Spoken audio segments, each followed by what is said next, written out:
Hello, everyone. Thanks for joining us for our second round of Scottish Gin. Tonight we are chatting to Luke from Kinrara. So quite a distance away from our last co-host.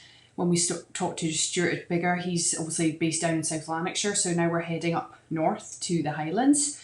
And we'll get to know a little bit more about Luke and Kinrara and what's going on up there just now, a little bit of the history, while they're enjoying a G&T. Yeah, and they're based on the outskirts of Aviemore, so we know they've been sort of playing their part as well with the hand sanitizer effort and obviously just doing what they can to support their local community. So we'll now go and bring in Luke for a chat.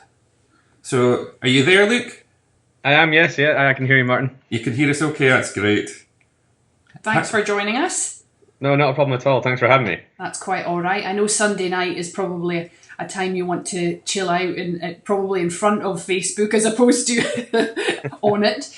But no, we appreciate this. So yeah, I believe actually that you were just about to pour yourself something and you haven't quite done that. So do you want to let us in on what it is you're drinking tonight? Yeah, absolutely. I mean, I know there's maybe a little bit of shortage in some of the supermarkets at the minute of tonic, because when people think of gin, they just think of gin and tonic. But I've got a nice wee an ancient alternative, shall we say, okay. To the tonic, which I quite enjoy, a gin and bitter lemon. So I would put it in a highball glass or a rocks glass. We're using Kinrara Highland Dry today, which is our award-winning gin. So it's just the most drinkable, in my opinion. I absolutely love it, and the feedback we get on it is great. And we're doing free pour Scottish measures here, so it's yeah, quite right to keep it that way. And bitter lemon, I just think it's a nice wee sort of different mixer to have. You know, it's not one you see that often kicking about, but the bar will always have a bitter lemon, or you'll always find it on the shelf. So if you're struggling to find tonic, just do yourself a gin and bitter lemon, and I promise you'll enjoy it. But yeah, and I've even got a wee garnish of lemon to pop in there. So that's my wee gin and bitter lemon there. Cheers. Cheers, Luke. Cheers. Thanks for joining us. So I suppose on that note, you know, we're obviously having a conversation not face to face, but over Skype and Facebook here. So how has the current situation affected you guys at Kinrara? How are you having to do things differently? I suppose the main factor is most of the place where Kinrara will be sold are currently closed due to the rules on what businesses can be open and what people can go and buy from the shop, what's classed as essential as well. I think gin is essential, and I don't mean that in a jokey sense. I think people need to have social lubricant at various points to try and keep their spirits up during such a time that we're in.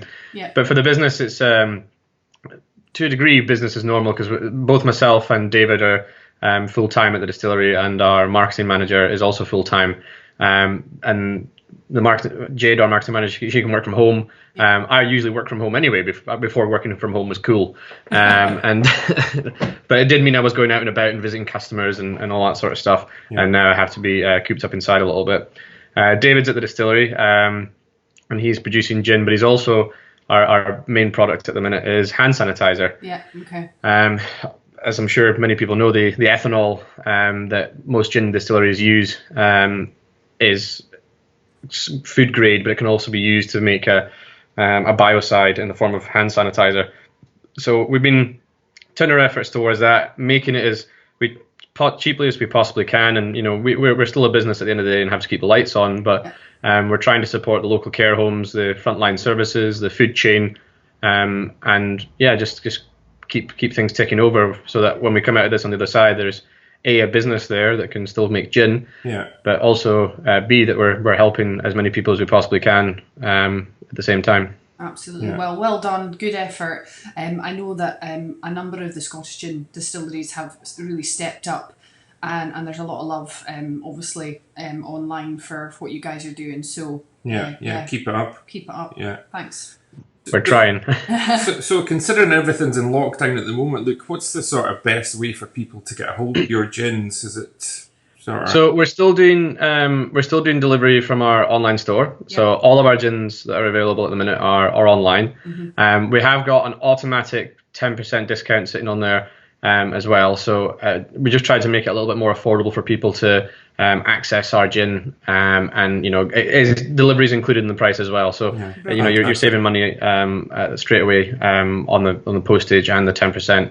And there's an opportunity there for people to try something maybe a little bit different from Kinrara that you can't get hold of in most of our sort of regular outlets, because they only tend to stock 1 or 2 of our gins when actually we've got 6 or 7. Yeah.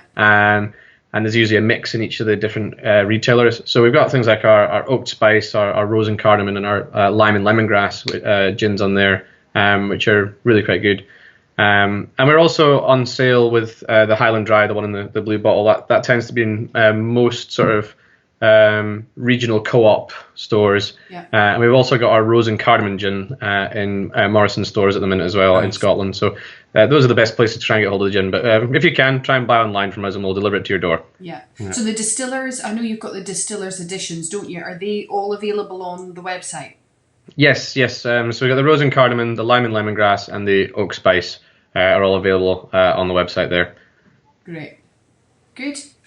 Okay, and I guess just a bit of going back the way, we like to think we know a little bit about the history. We've been up to see you twice now, I think. That's right, over the last 2 years, and every time we've went out, we've kind of seen the distillery and the site evolve a bit more. Obviously, the first time we went up, your tasting room, I think, had just been it was in the works at the time, and obviously the last time we went up, it was now fully functioning, and it was great to see the progress that you've made at the distillery, I guess. Mm-hmm. So do you want to just go back a little bit and tell us a little bit about the history of, and a bit about Kinrara Distillery, who's there, what's involved, where you are, that sort of thing? Yeah, of course. So we're based on the Kinrara estate, and the family that look after the estate and own the estate decided they wanted to repurpose an old farmsteading on the estate. It used to be a milking parlour for cattle. So we repurposed this kind of horseshoe-shaped building, white building, into our distillery.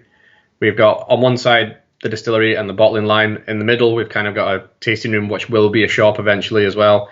And on the other side, we have what will be our eventual bonded warehouse for things going in casks, but we can talk about that a little bit later.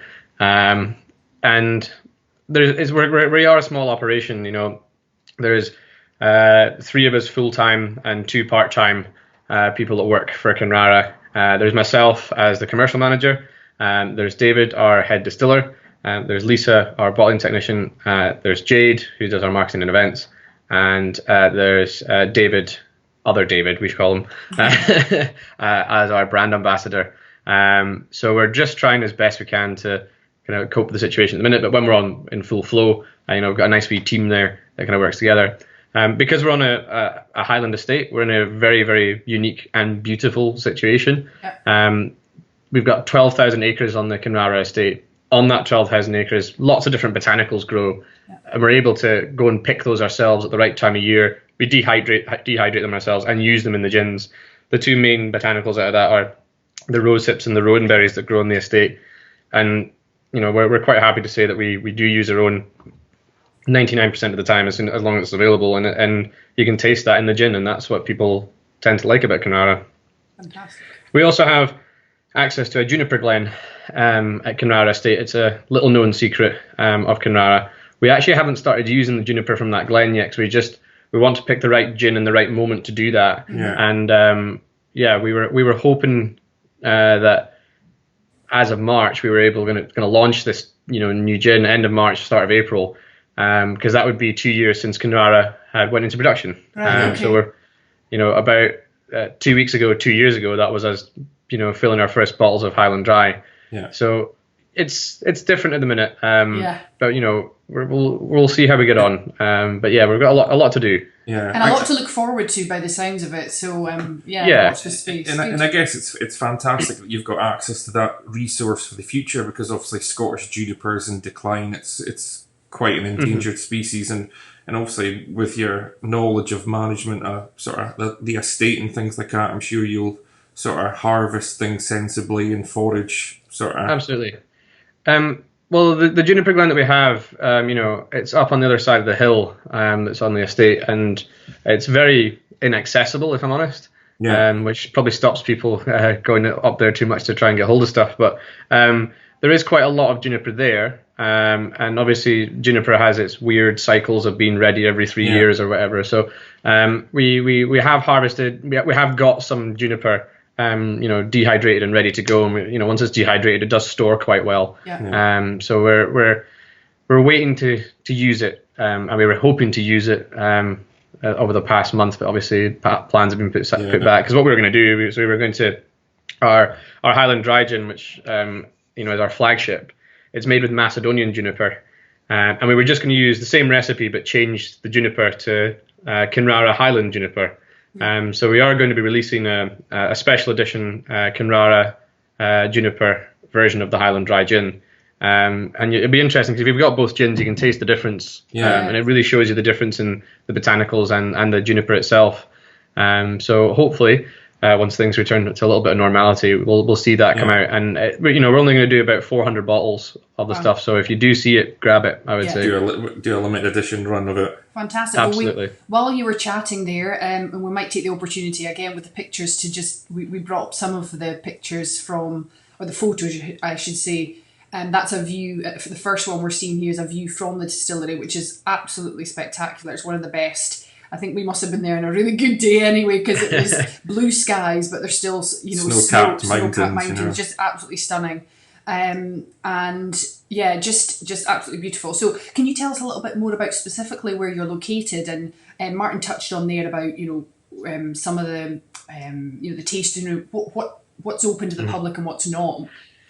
So the Kinrara estate is, if you're heading up north to Aviemore, and there's that first turning off to the right into Aviemore, if you turn left instead of turning right, there's Linwilg.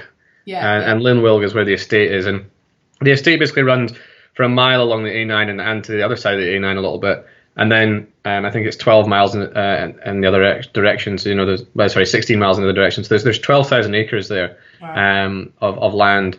It's mainly used in a traditional Scottish estate kind of way. There's fishing, there's hunting, shooting, and all that sort of stuff goes on in the estate, which is nice to be part of and to see, because it is very Highlands. If you were to take a stereotypical view of the Highlands, there's people there doing the things that they should be doing in the Highlands and managing the land as well. So it's really nice to be part of that.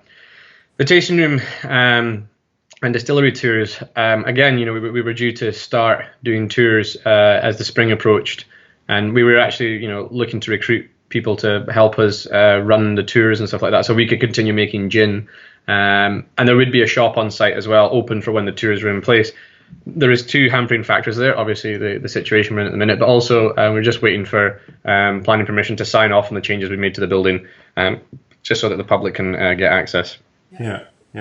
And obviously, for us anyway, Scottish gin is a drink that should be experienced. And if you can go along and visit a distillery and see where the gin that you enjoy is being made and learn a bit more about it firsthand, it kind of all adds to, I guess, that brand loyalty. But, it's that wider sort of gin tourism aspect as well. So, it's fantastic to hear you're progressing with tours anyway. Yeah, absolutely. And I mean, we ummed and awed ever about putting the sign up above the distillery, because as soon as you put the sign up, people think they can come and visit you. But unfortunately, at the minute, we can't take people in. We'd love to show them around, but we just can't at the minute. And we are, especially during the summer, we're just absolutely flat out. So until that point, we can't have people around. But we'd love to be able to share the beautiful setting that we're in, and the estate itself as well. So we look forward to that when we normalise again. All good things come to those who wait, I guess. Yes, that's right. Yeah. So I know we've talked about gin and that's that's what we do, what you guys do. But is it true that there's whiskey production on the cards at the distillery? I love to keep those rumours circulating, because it keeps the idea alive. But I mean, the distillery, we make gin, and it's really up to the directors what they want to do with it. Mm-hmm. Our directors have a taste for whiskey, and I think that was kind of the the long-term goal of the distillery. Now, I'd certainly like to say that, you know, we definitely want to work with whiskey in some way, shape, and form in the near future, and I think it would be such a beautiful setting to do it in, and the right environment and atmosphere around whiskey at the minute is brilliant, especially for smaller batch whiskey. Yeah. You know, put it this way, there won't be any buttons on the wall or levers to pull. It'll all be hard work made whiskey, unlike these super distilleries that you see. So we'll see how we get on with the gin for a little bit longer, but we're even starting to think about casks and casking gin, and you know, you'll see something from us hopefully around Christmas time, and it'll be a little bit special. I won't spoil the surprise just now, but there's a wet wine barrel involved. So yeah. And I know when we obviously came to see you, we also visited Walter at Inchreek. He's just across the way from you, and Walter's lovely. You guys are neighbours. I think he previously bottled at your distillery until that's correct. Yeah, we helped him out there a wee bit. So we've kind of found in that sense that, you know, you guys are quite neighbourly, and that seems to be a theme in the Scottish gin industry. Do you find that it's quite supportive and collaborative, and you kind of talking to your peers all the time?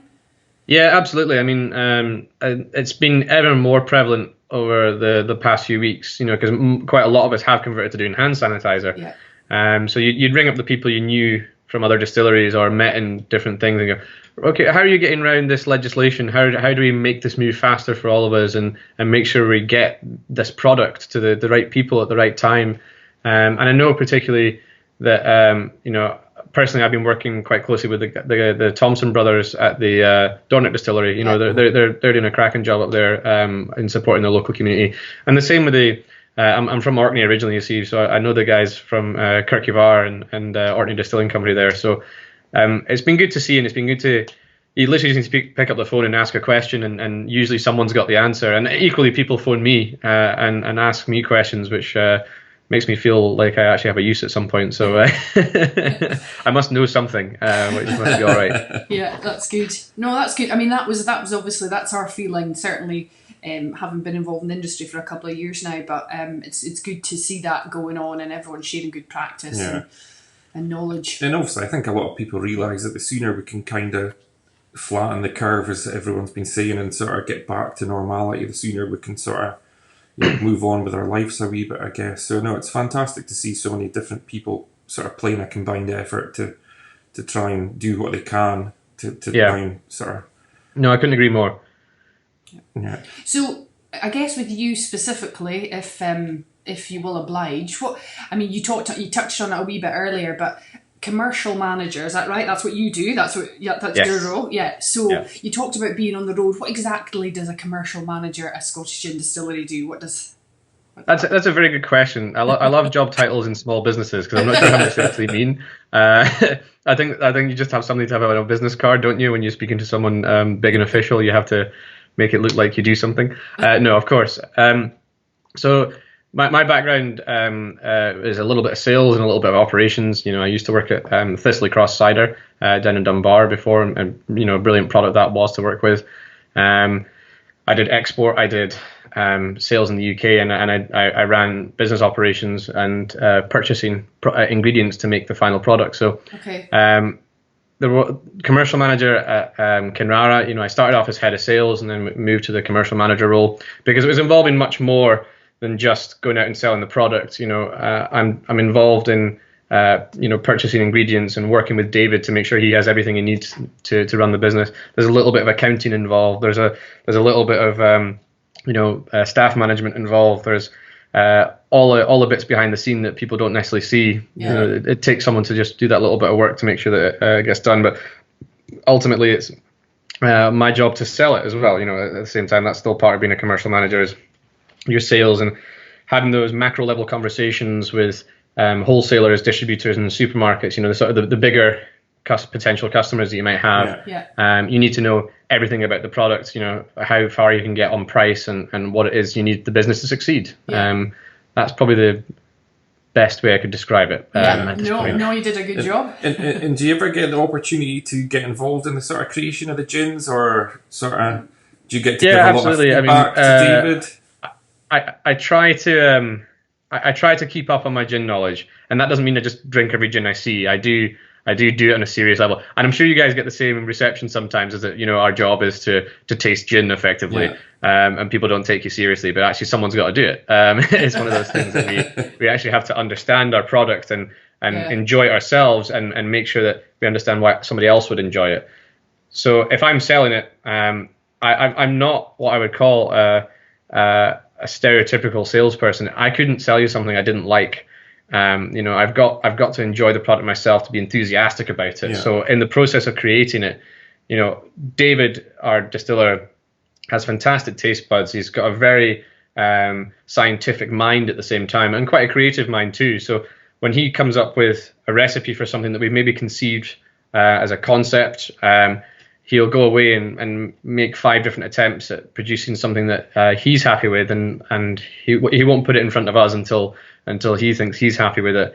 And then collectively as a distillery, everyone tastes it before it goes out to the public, or if we want to tweak it here or there, and we do decide what it is we're going to do with that particular gin. So yeah, absolutely get involved in the creation and tasting of the gins. And equally, if I come across something really, really interesting and go, oh wow, that's given me an idea, why don't we do this? It allows us to be a little bit more creative and sort of export that creative thinking from just one person to everyone in the distillery, Yeah, it's obviously quite good that everyone can sort of bring ideas to the table and sort of contribute to the sort of direction of some of the gins and other things like that as well. Yeah.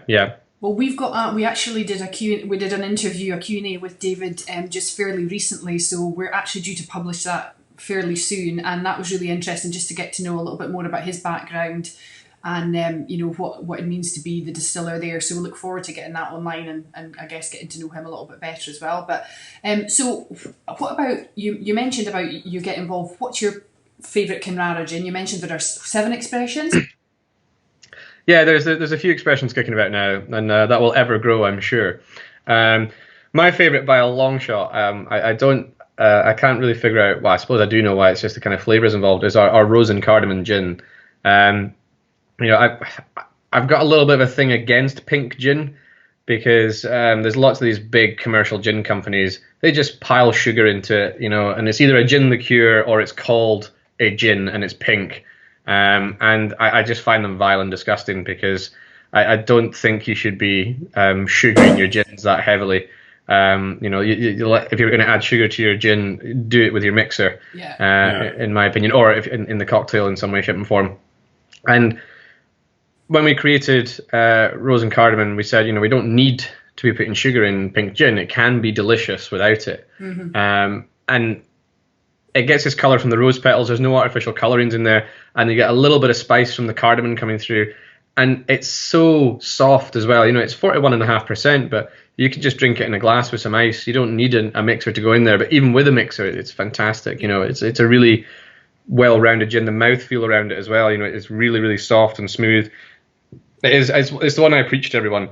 Yeah. And well, I remember when it came back, because I think you guys, it was limited. It's obviously a limited edition, and I don't know if it's seasonal or whatever. But I noticed when you did the second round, people were going nuts for it online on social media. Yeah. By popular demand. No, it did have a bit of a comeback because out of all our distillers editions, it was the best selling. So we thought, let's make it a staple of Kinrara. And I like to think of it as a shining example of what pink gin can be. Yeah. It doesn't have to be this sugary nonsense that some people consider gin. And that's me being very cynical. I prefer my gins quite dry. I don't think you're alone there. So no, we understand. But that's my favourite. Yeah. So, and what about other Scottish gin expressions? Have you, you touched on it again, and Stuart mentioned it last week, I guess, that when you're on the road and maybe you're doing events, although that's not happening right now, you might swap and taste your products, I guess. What are some of your favourites? Well, I think my other one of my favourites is just round the corner from us down at Balmenic, Caroon. My uncle, quite a few years ago, used to manage that distillery and manage the Caroon part of it, the whiskey and the gin, that was going on there. Sadly, he's no longer with us, but his affinity for that gin and the production of that gin was something that was ingrained into me even before I got involved in the drinks industry. Yeah. And that I think Karoon could probably be classed as one of the first, craft gins. One of the ones that was not really found on the shelf that often. And the garnish of using a red apple is probably one of the tastiest garnishes you can put, because once you're finished with your glass of gin, you've got an apple wedge that's been soaked in gin and tonic, and it's just the most refreshing thing in the world. I think that's a great gin. A great product. We agree with you. We went to visit them recently, actually, for the first time, and I was actually pleasantly surprised that they say small batch on the bottle, but genuinely still doing small batches.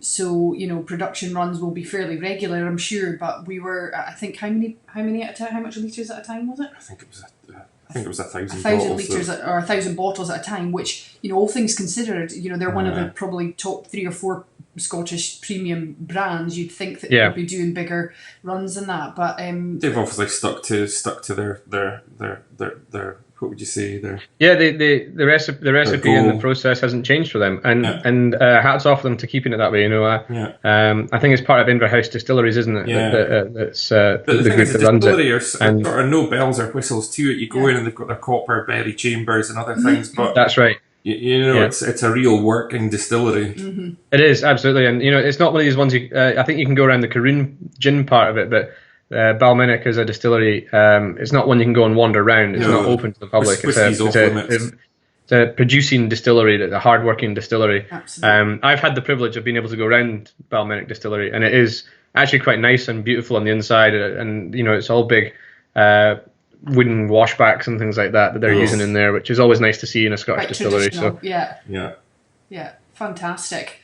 Well, I guess moving on to the last thing we were going to check in with you, I guess the way things are right now, very strange times, but what are you looking forward to the most when things return to the new normal? I think on a personal level, I can't wait to sit in the pub with my mates. It is really, really difficult, and I'm sure everyone's having the same experience of not being able, especially when the weather has been what it has been the past couple of days. I think the weather is mocking us, to be honest. You just you can't go out. You can't even go and really sit in the communal areas because it's not fair. Stay at home, stay safe. There are people dying because of this. But the minute we're told we're allowed to go back to the pub, that's exactly where I will be with some of my best mates and having a couple of gin and tonics and a couple of beers. Quite right. And I think for the business, when we return to normal, there's going to be hopefully an upsurge in people going to the pub and doing exactly what I've just said and having a few more gins and tonics and for us to be able to release some more products and open the distillery to people to come and see Kinrara. And we're working hard. We're still thinking in the background what it is we're going to do this year and how we're going to do it, and it's going to be a long slog to do that, but hopefully we'll be able to come out of this on the other end and be ready to support people in a gin capacity rather than a hand sanitizer capacity, because I know and hope that it will be required. Yeah, absolutely. Good. No, that's excellent. It sounds like you guys, despite everything that's going on, you guys have a lot going on. We have a lot to look forward to once this is all over. So we look on and we'll do our bit to keep everyone informed with what's going on with you guys as well. So thanks very much for joining us. No, thanks very much for having me. I really enjoyed that. That was brilliant. No, that's great. And we're going to obviously keep this video chat will be available on Facebook for the foreseeable. So anyone who's missed it live can go and watch it after. Yeah. So, but no, thanks very much for joining us. And hopefully we'll see you on the other side, face to face next time. Absolutely. And then stay safe, both of you. It's been a pleasure to see you over the video, nonetheless. But take care. Thanks again, Luke. Okay. Bye. Thank you. So that's our latest round of Scottish gin with Luke from Kinrara. So I guess we'll see you all the next time. And until then, stay safe. Hope you've enjoyed it. Thanks, guys. Night. Cheers. Good night. Thanks.